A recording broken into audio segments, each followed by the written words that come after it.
One of the things that I think is a bit of a hallmark of healthy relationships is the story that you develop as a couple. We say to ourselves, doesn't matter what happens, it doesn't matter if we are going through rough times, we are the kind of people that get through that. We not only get through, but we come out better on the other end. Welcome to the My Future Business Show, where we get you in front of your best audience and keep you there. Not only are we interviewing the biggest names in business to help you become even more successful, we're inviting you to book your spot on the show to help you grow your business.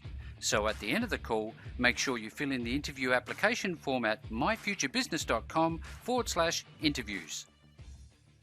Hi and welcome back to the My Future Business Show. It's Rick Nusky. It's wonderful to have you with us on the show today because it's all about you. It's all about the audience that join us on the show, and your wonderful warm feedback is making all the difference. Now, on today's show, I have somebody very special who's going to be talking about marriages and how to not only maintain them but recover some of them from points at which you don't think they could necessarily be recovered. And with that, I'm on the line with Mark Johnson. Welcome to the show, Mark.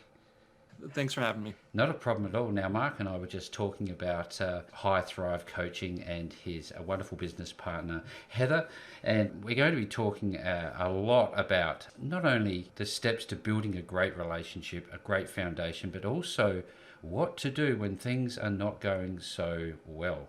Now, before I do that, Mark, I always love to give my guests the opportunity, I guess, to share a little bit about themselves and the journey that they've taken in their lives to get to where they are today.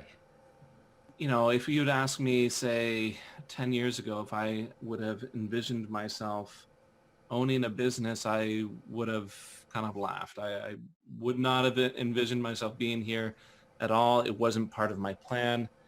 I was going to school for psychology, and I thought, okay, I have a career out in front of me. Even beyond that, like as a kid, I was diagnosed with ADHD, and I was like, okay, I'm not that organized. I'm not that, driven in typical circumstances. So probably not going to own a business. But what ended up happening is, so I had everything set up. I was finishing up grad school. This was 5-6 years ago. I was just a few weeks from graduation. I had my job lined up, and I was looking forward to everything being so much easier because at the time I was going to school full time. I had a full-time job. I had a part-time job on top of that, and we had at that time 4 kids. We have 5 now. Yeah. So it was really busy.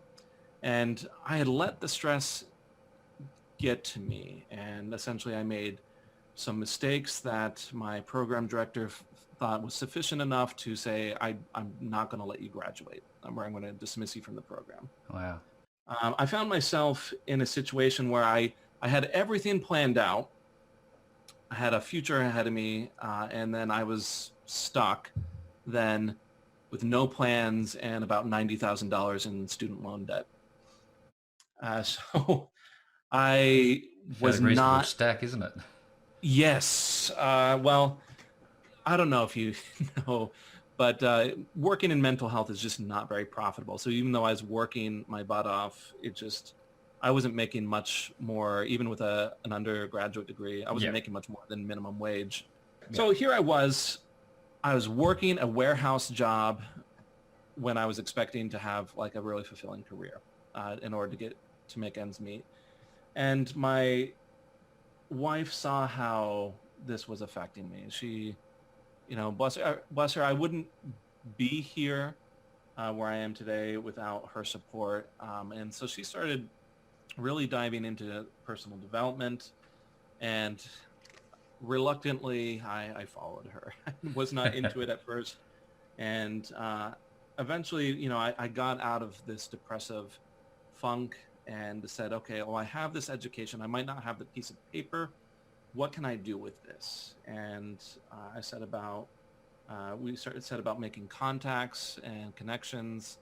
I got a hold of an old friend from when we were going to school, which is my current business partner, Heather Cho. And, with her being that driven one and organized one, and me having a lot of the ability to really put things together and having the skill to actually help people, we were able to create something really good. And we've been building that for like the last, I'm trying to remember, 3-4 years now. And it's just really boomed. I've looked at the bio, and there's more than 12,000 marriages saved. You've got, almost 500,000 subscribers, and just as many on Facebook following your work now. You mentioned before about your wife, essentially partnering up with you in life to, look at personal development, get you through those tough times. I wonder, are there common threads through every relationship, and what would they be? I certainly think that there are common threads with relationships that fail. I also think that there are common threads with relationships that really do well and are healthy. I know one of the big things for my wife and I'll say we are extremely happy together. Yeah. One of the things that I think is a bit of a hallmark of healthy relationships is the story that you develop as a couple. My wife and I continually support a specific narrative that we've chosen. We choose it on purpose. We say we say to ourselves, it doesn't matter what happens. It doesn't matter if we are going through rough times. We are the kind of people that get through that, and we not only get through it, but we come out better on the other end. We are the kind of people that, and we have a bunch of these sort of statements. We're the kind of couple that really enjoys each other's company. We're the kind of couple that longs to be with each other. And when we consciously try to reinforce this message with different actions, and we actually explicitly say it to each other. These are like values, aren't they? Yeah, it's not just having values, but it is trying to actively support those values, to talk about those values, to have those values be present. The big thing that took us from that really hard place is, a lot of the stuff that we studied is a lot of those law of attraction type principles that were popularized by people like Tony Robbins, Oprah Winfrey, or the book The Secret. And it has a lot to do with, really consciously choosing the direction you're going in, focusing in on those things that you want, a lot of stuff like that. Yeah, thank you so much for sharing. I appreciate it. Now, I've been reading through the bio, and I can see that you've been featured on Fox, Yahoo, CBS, and many other major outlets, and you've helped thousands of couples. And it goes on to say here that you're considered the ICU for marriages. Can we talk a little bit about why that is? Sure. I would say that in a lot of cases, if a relationship gets to a certain point, I would say there's many experts who would approach these sort of situations and say that there's nothing that can be done. If they say, okay, my husband or wife, if a client of ours approached maybe another therapist or counselor, they said, okay, my husband or wife doesn't really want to be married anymore. What do I do? And they'd say, okay, well, it's time to grieve, and it's time to give up and draw up the papers and walk away.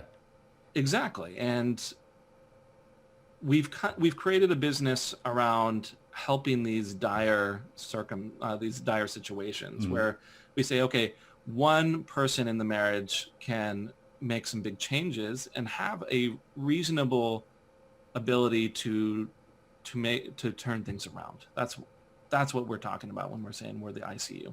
There seems to be a way back from the brink of disaster, as it were. Is this about communication? Is this about love language? What is this based on? There's so many moving pieces.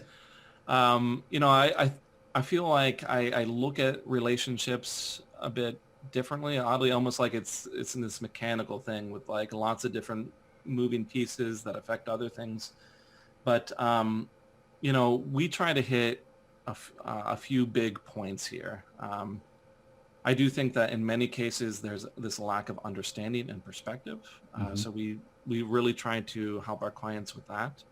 Oftentimes, as a spouse is pulling away, the other one that's really wanting the marriage still panics and starts even sometimes pushing their partner away, saying, oh, well, how could you leave me? How could you do this to me?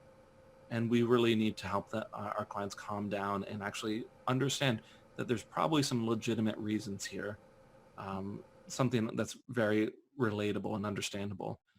We also then make sure, we don't just say, okay, it's communication. There's quite often very real problems that need to be adjusted. And we help our clients take a look at themselves and say, okay, where can I make some adjustments? We focus in on that narrative piece that I was talking about. Just like in healthy relationships, there's this healthy story that supports the marriage.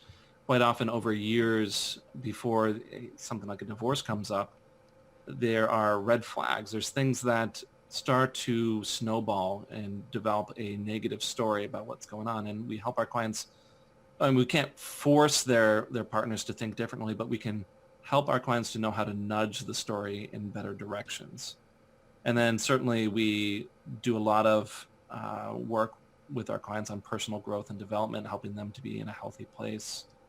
And if we hit all these different points, this is kind of a very general, broad description of what we do, but we try to hit those different points, and quite often there can be some big shifts, some big changes. Yeah, thank you so very much. And being in a relationship myself, I know that every day is different, and you need to work at a relationship. You can't just hope that it goes well.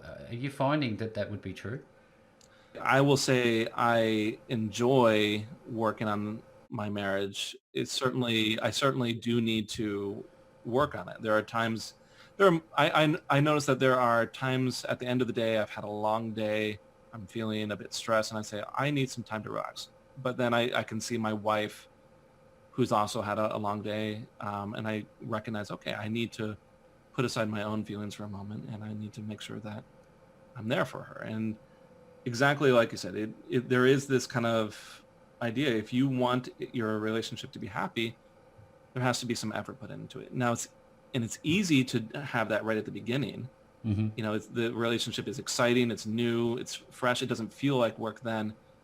But we don't make a mistake about it. It still is work. We just don't recognize it as work, usually at those beginning stages.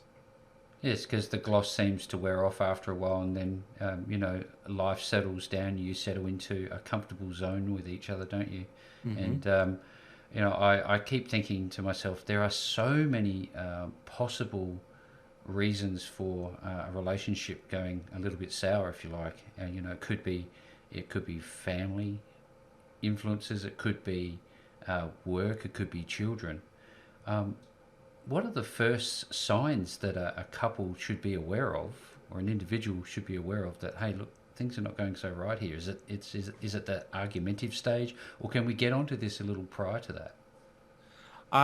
I'm glad you brought that up, because there's a very common couple threads that I think eventually will lead to a crisis of some sort within the marriage, if not sooner than later.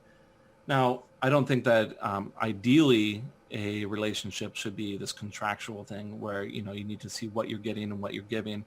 I do think that if a relationship starts failing, it does get to that. And if you don't have, say, an avenue, there's two different avenues that we need to have a way forward in. And if there's not an avenue for expressing concerns or problems and having them addressed, or not having an avenue to express needs or wants and have those addressed and met, then those are certainly huge red flags in my mind. And so, your audience here, you all can ask yourself, okay, within my relationships, can I actually bring up concerns? Do I feel heard when I talk about this? Can I bring up things that I would like to do in terms of moving forward and have a discussion about this and have some support there? And if you don't have either of those avenues, I will tell you, eventually it's going to come crashing down. Yeah. Yeah. Do you think that there's value in having alone time, like literally separated from each other, not from a permanent perspective, just now and then? Oh, you mean like day to day here and there? Yeah, like having your own space away from each other, where you're literally apart from each other, just to have your own me time. Well, I think that's all dependent on the individuals. Myself, I certainly need that. Hmm. I'm mostly an introverted type person. I've learned to be much more outspoken and whatnot over the years, but my comfort zone is to have some quiet, have some calm, have some moments to myself. Now, the ideal here, I would think, is to make, once again, it's those avenues. Do you have an avenue to discuss your needs? And if your need is to have some alone time, can that need be met? And if your spouse's need is to really have some connection, is there an avenue for them to get that connection on a regular basis, that as much as needed? Yeah. Do you see that an individual's daily routine can be done together, and is there value in morning walks and exercising together? And again, it seems to me that most of this work is very situational. Oh yeah, it's everyone's relationship, everyone's needs are a little bit different. I personally like to evaluate these sort of needs and whatnot based off of. There's a woman, her name is Chloe Madonnas. I think she actually works with Tony Robbins and may provide some of his materials. But she talks about 6 basic emotional needs that need to be met. Yeah, but like if we're talking about individualized circumstances, and certainly everyone's going to have slightly bigger priorities in some needs rather than others. Hmm. Uh, and I honestly think that going about your daily routine, if that's what if you need that connection with your partner, then certainly there should be an avenue for that. Me personally, my wife and I have come into a bit of a rhythm. Even though I need my own personal time, she needs her own personal time. Typically during the day, um, when we're going about our business, if we can do our business together, we seek to do that together. And then in the evening, we have young kids. Yeah. When all the kids have gone to bed, that's kind of our time to be quieter. And sometimes we'll spend that quiet time together, and other times I'm able to say, hey, I need some time just to myself, or she might be able to express the same, and that's fine. It's one of those blissful moments of an evening, isn't it? When the children are finally asleep. Oh, I tell you that my wife Jennifer, we say, okay, 8 o'clock is bedtime, especially for the little kids. After that, we are no longer parents, and unless someone's missing an arm, the house is on fire, something like that. But we really, I think that's important, actually, though, to have that divide, um, and a release from some of those, constant demands Now for let's family talk. life. Let's talk about arguments, because we all know that we have them, and they Mhm. feel so unnatural, so almost relationship ending. They seem so sharp at times. Are these a normal thing that we should be embracing rather than pushing away? Yes. Yes. I think actually that if you as a couple are not having some arguments, some fights here and there, that to me would be a sign that something is missing. Hmm. I would suspect that someone is not able to have a voice in those circumstances, because it doesn't matter what kind of similar backgrounds you have, you you're different people. Now, I like what John Gottman has to say about this. John Gottman being a very famous researcher in terms of marriages and whatnot. Mm-hmm. He talks about one of the most important skills to have in a long-lasting relationship like a marriage is the ability to repair after fights and arguments. And I couldn't agree more, because even though I talk about relationship skills every single day, day in and day, I still have arguments. I still have weak moments where my temper rises. There's lots of different moments where we're not at our best, and that's okay. And one of the big things that my wife and I have really tried to hone is that ability to come back after we've cooled off and make sure that everything is all right and that everyone feels heard. Yeah, one of the things that I keep thinking about here is that over the years I've met different people, and I think to myself, there are so many different personality profiles.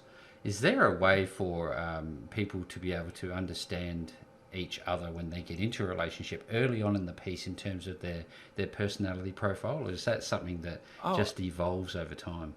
I really like different models in terms of personalities. Now, historically, I had not really liked a lot of personality tests or personality theories. Mm-hmm. More recently, I have come to appreciate some of them. Of particular interest of mine, I really like the Enneagram personality tests. It Yep, yep. has a number of different ones. I feel like that one's a bit more complete in that it talks about how the different personality types have different ways of expressing themselves when an individual is in a stronger place or a weaker place. And I think it really accurately describes what's needed at those different stages, whether you're in a healthier place or not. I mentioned earlier the 6 basic emotional needs. I think that's a really good place to evaluate these sort of things in terms of personality and what needs are your priority. But I think you even mentioned things like love languages, Mm. which I think is a really good model for really figuring out how each of us like to give or receive love, or to feed that need, that emotional need for connection. Yeah, well, that was Uh, something that my wife brought to me, in fact, because there were times that we were having arguments, and this is real life. This is not a dress rehearsal, and mhm. she came to me with this particular tool, and you know what? It helped to understand the differences because we are innately different, aren't we? Oh, yeah, absolutely. My wife and I were very different as well. And, I'm going to say my wife is usually the one that's a few steps ahead of me on this. She did the same thing. We had a discussion at one point when we were really busy and we were not connecting. We were snapping at each other. And we were like, we came to realize that we were both trying to contribute into the marriage, but not recognizing the efforts because we were speaking those different love languages. And we've learned to adapt a little bit more since those conversations. This is a wonderful call. There's so much great real life comments here, some content that you can take away for the audience who are with us today. Now, Mhm. I'd like to ask how much impact and how aware should a couple be in terms of the media nowadays?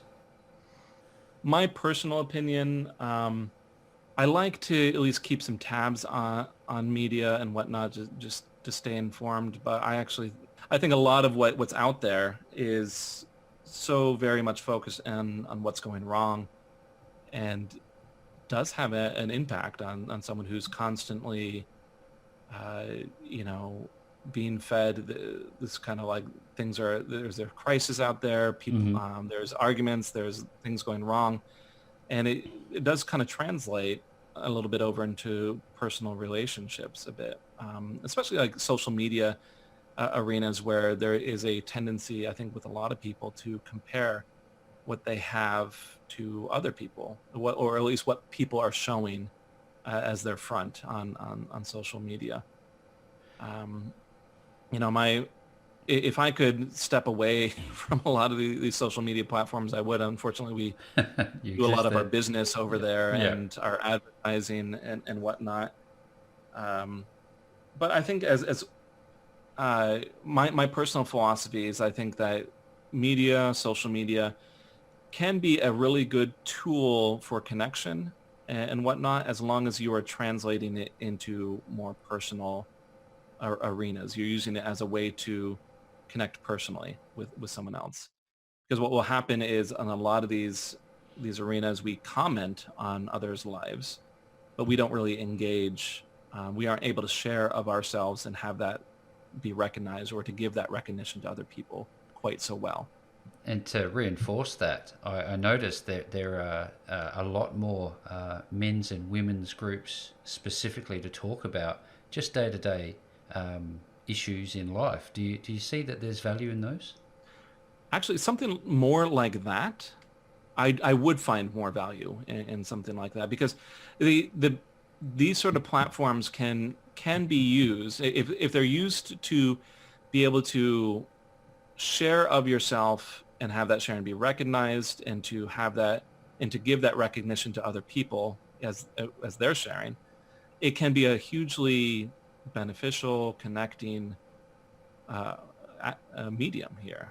But I just think that the general aimlessness that many people use social media for works against that. So as long as it's, I say, purposeful and it's conscious use of especially social media, then sure, that can be a great thing to use it for. That correct intent, going in there with a proper alignment with what the issues are, rather than, just squandering time away where you could be physically talking to your partner. In terms of talking with your partner, I know that technology has a lot to answer for here, that wonderful little thing called the smartphone. What's your take on smartphones? You hear these stories about couples who wake up and the first thing they do without looking at each other is turn to their mobile phone. Do you think people should go on a digital diet occasionally? Exactly what you described right there. When someone gets up first thing in the morning and goes to the smartphone, they're using that technology to not really connect with someone. They're getting almost like an imitation connection where people can comment but not really have a lot of engagement, direct engagement, a direct focus on one person. If you think about it, like, you might make a comment and then you leave and you go somewhere else, and you don't even, you might not come back to that conversation for some time. Not even remember it, yeah. And that's not really real engagement. No one really, there's kind of the sense that, oh, someone's commenting on me. They're paying attention, but I feel like it feels hollow. But even what you're describing there, like perhaps being physically present with someone, but engaging more with the smartphone, I think can be really damaging. We have this discussion frequently. We might be sitting there on the couch, and it might be those evening hours where we're shutting down, and one of us might pick up the phone, and either my wife or I feel like we have the ability to say, hey, I want you to be present with me, and we were able to make that request. I mean, so even us, we're not immune to it. It's just that it does give the sense that the other person isn't present. They don't find the connection right there meaningful. They're looking elsewhere for some sort of connection, and I can think it can be very damaging if that is a consistent message. So I do think that especially in connecting moments, as you put it, there should be the smartphones, those devices should be put away. And, Given that you've worked with literally tens of thousands of couples, I'd love to talk about some of the experiences, those, obviously without naming names. Could you share us some of the success stories with us? Yeah, it really warmed my heart. This was maybe about 6 months ago. I had a client who I hadn't seen in some time, but I was looking at my calendar for the day, and I saw a familiar name right there, and so I was really surprised. I followed through with that appointment. When he came on, this was one of my favorite stories. Is that he just said that how happy he was with his marriage. Now, when I had last left him, he and his wife had the date set. He was telling me all we had to do was go into the courtroom. We had that, it was days away till they were supposed to meet there and just sign the papers, and it would be done. And his wife called him up a few days ahead of time. She said, I can't do it. And so I was really curious. I was like, why? What made the difference there? What of all the things that we tried, what made the difference? And he was telling me how his wife had really appreciated the consistency. Now, to explain that, they had made several attempts at other points in their lives to fix their marriage, and his wife had become a bit disillusioned that any of the changes were real. A lot of the things that I helped him with was to really look at himself, to make sure that the changes were genuine. It wasn't just to get her back. Wasn't superficial. But yeah, it wasn't superficial, exactly. And then even beyond that, I helped him to really be able to communicate those changes in a healthy manner. Not like, see, look at me, see all the things that I've done, but like really identify those intentions. Why was he making these changes? And, help his, communicate to his wife when those intentions are at play, like when he's really trying to support her. Mm-hmm. But, it was when I had last left him, like I said, his wife was still pretty dead set on divorce. She was saying, you're just going to go back to the way things were. And in the end, as he was helping her with the divorce process, essentially saying, you know what, I just really want you to be happy. This hurts me a whole lot. And I'm going to keep supporting you until you won't let me, essentially. And that really shifted things a lot for her. So, I mean, I have dozens of stories like that. And it's really rewarding to see these kind of experiences where they come right to the edge of everything falling apart. And, we have... They recover. They're able to recover. And the unfortunate thing for me is I don't always get to see that recovery. Oftentimes I will leave them off and they're still engaging in repair and whatnot, and they don't always call me back. Will often see evidence, as we're maybe connected on social media and whatnot, Mm-hmm. because of the business. But that was one that really stood out because he took the time. He made the effort. Yeah, he took the time to reach out and contact. It was, I don't know. This is why I'm in the business, because I really like that part of being able to know that I'm affecting people's lives. And thank you so much like for this. sharing. I really do appreciate it. Now, I also get this impression that both Heather and yourself would have some really close relationships that form from this process. And on that, what is the process when somebody approaches High Thrive Coaching? They're in that spot and they want to find that help. What are the steps that you take them through, and where are they going to find you? So we do offer things that are a little bit different from, say, a typical therapy experience. Mm-hmm. When people really start to seek some help out, we want to make sure that they're making the right decisions. So Yeah.